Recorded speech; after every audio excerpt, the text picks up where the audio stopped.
and I was like, I need to go, I need to leave this room. And he was standing by the door and he was blocking me and he like wasn't letting me out. And this is my question. What has been your scariest experience?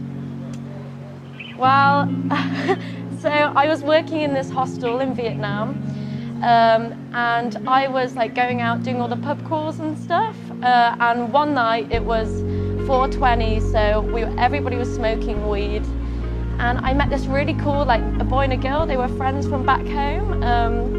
So I went out with them and we were having like the best night. We were dancing to Britney, like we had so much in common, having the best time. I felt a real connection with these people. So obviously it was 4:20, so we were smoking like a ton of weed.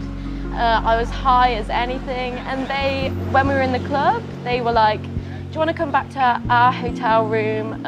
We can listen to some Britney, have great conversations, smoke a load of weed, get loads of snacks from Circle K. I was like, yeah, brilliant, like a great idea. So we went back to their hotel room and everything seemed sweet. We were talking, having like, just laughing on the bed, having like the best time.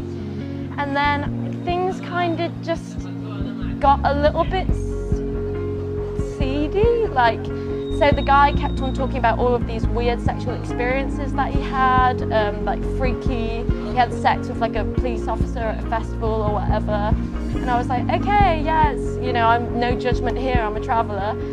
I went to the bathroom and I came out and these two friends were kissing and I was like, oh God, like alarm bells. And I was like, oh, I thought you guys were meant to be friends. And they were like, well, we're friends that like to have fun sometimes. And then they got on the topic of threesomes and how they were looking to have one and how they were maybe looking to me to have one. And I kind of felt like, well, hang on a minute, like you were meant to be my kind of friends. I thought we were having a good time and now you've kind of just like changed the tone of things. And obviously I was high, so everything was far more intense and I just felt like panicked. I basically said that I wasn't into it and the guy was like, oh, but you know, all the attention would be on you. And I was like, well, no, I'm saying no. And the girl was kind of getting the idea, but he wasn't really taking no for an answer. And my heart was kind of going a bit. And I was like, I need to go, I need to leave this room. And he was standing by the door and he was blocking me and he like wasn't letting me out. And I was kind of like, they could trap me in this room if they wanted to. I was getting panicked. All sorts of things were going through my mind. So I kind of managed to barge past him. I was like, no, I'm going. I seeked safety in Burger King and they came after me. They like followed me to Burger King. At that point, I was like, okay, you need to get out of the situation. I trusted these people and I feel like they violated my trust because they were just so pushy to try and get me to do this thing that I didn't want to do.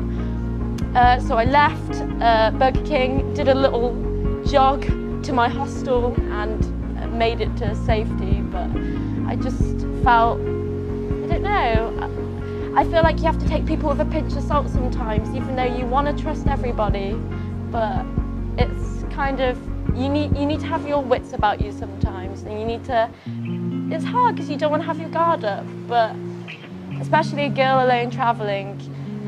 So that was probably one of the scariest experiences, but I managed to escape the situation and I feel like I've definitely learned from it. Yeah, that was my scariest experience, I think.